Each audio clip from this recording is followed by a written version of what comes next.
Seeking English, S.A.T. Workbook, page 420, problem 2. There's a lot of graphic data in this problem that is not going to be useful for answering the question, and I don't feel like writing it on the board every single time I do another take of this video, which is a lot. So if you cannot see the charts, I will explain to you what is in them well enough that you can use that data to reach the correct answer by means of calculation. It says you may use a calculator, and you probably should if you're a typical student. It would be a very small advantage, but I think it would be an advantage here. It shows one graphic shows prices, the other graphic shows ovens. The one that shows prices for thin crust pizzas, regular pizzas, and thick crust pizzas in sizes small and large. So there's 6 different prices in there. Okay, don't try to make sense of the prices. It's just going to distract you. You have to read the problem before you know what prices you're looking at and why you're looking at them. Otherwise, you're going to be wasting time and filling your brain with information that's not useful for anything. What's useful is what kind of data is in the chart. What kind of data is it? If you can see that right away, okay, then you're going to have the essence of the chart in your mind when you read the question. You just won't have the data. Okay, ovens shows ovens A, B, and C can fit apparently small and or large pizzas. And or, yeah, I'm going to explain that in a moment. Small and or large pizzas. Okay, and specific numbers, 1-digit numbers, and don't worry about those. Again, don't try to make sense of those numbers. It's just going to distract you. It's much better to understand, okay, that's the kind of data that's in the chart. Now I'm going to go on to the question and figure out which data I need to look at and why. And I'm telling you right now, it's not going to be most of it. Most of it is not going to be helpful. Okay, a pizza place makes thin, regular, and thick crust pizzas that come in small or large sizes. One chart shows the prices of each type of pizza. The other chart shows the maximum number of pizzas that ovens A, B, and C can hold at one time. And it does not say whether that's this number of small or that number of large, or does it say this number of small and that number of large. And I'm going to show you or I'm going to explain how to infer what it must be before you go on to the next step, so you're not wasting your time doing things the wrong way. Okay. Based on the information in the charts, what is the maximum possible value, that is price, of the pizzas in oven C at any given time? Okay, so if you're trying to figure out what pizzas to put into oven C to produce the maximum sale value of that pizza oven for being full, you don't want to look at thin crust. You don't want to look at regular. You only want to look at thick crust. Thin crust and regular are not going to go into that oven because at the same size, they're not worth as much. So if you're going to mark them out, I suggest each with a single line.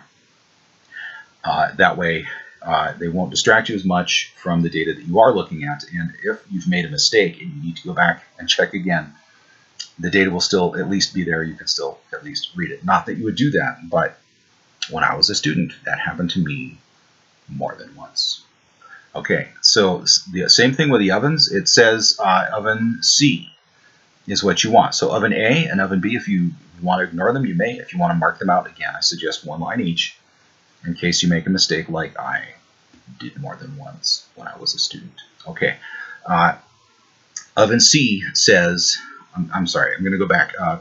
Prices, thick crust, $10.25 for small, and $15.50 for large.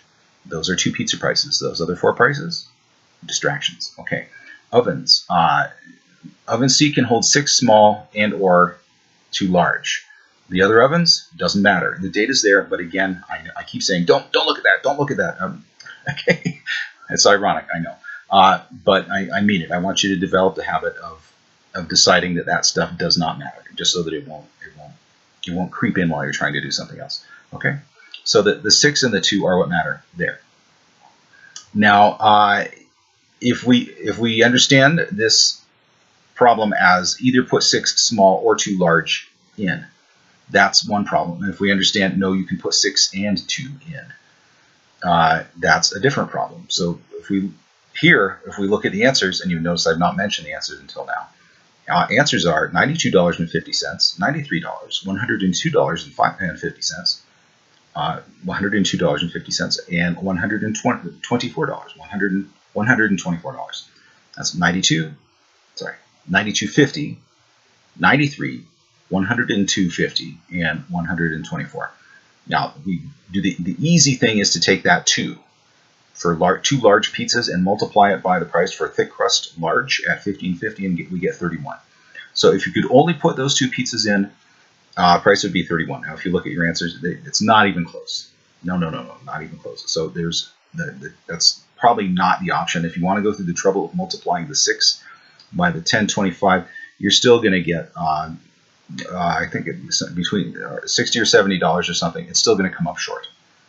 Okay, and that, you know, it might be wrong. You want, go ahead and try it if you want to, but it's going to be wrong. You can eyeball it and see that it's not really going to work with no calculator. Okay, so assuming that it's going to be 6 small and 2 large, we've already calculated the 31 that accounts for the large, and I said go for the calculator. So I'm just going to do that just because it might be a tiny bit faster, tiny bit accurate, tiny bit more accurate, and a tiny bit. Okay, so 6 times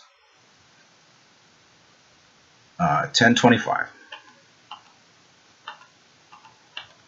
is $61.50, and to that you want to add 31 equals $92.50. Okay, and in some other problem where the answers end differently, noticing the difference between the 50 and the 00 might have been helpful. It's not helpful in this case because you have 2 50s and you have 2 00s, so it wouldn't be a very great advantage to spot that and try to eliminate 3 answers that way. In this case, actually calculating through the correct answer, for me that's sad, but calculating through to the correct answer is the most efficient way. $92.50. The 93, I'm not sure where that comes from. The 102.50, I'm not sure where it comes from. 124, I'm not sure where it comes from. I have not yet gone through the trouble of trying to figure out how to miscalculate in order to come up with these 3 wrong answers. But they are interesting to me, especially since all 3 of them are larger than the correct answer, and the correct answer, oddly, is not answer B or answer C. That is that goes against my test design instinct. So tell me if you can what somebody else could do, or what you actually did that caused you to reach the answer 93, the answer 102.50, or the answer 124. Thank you.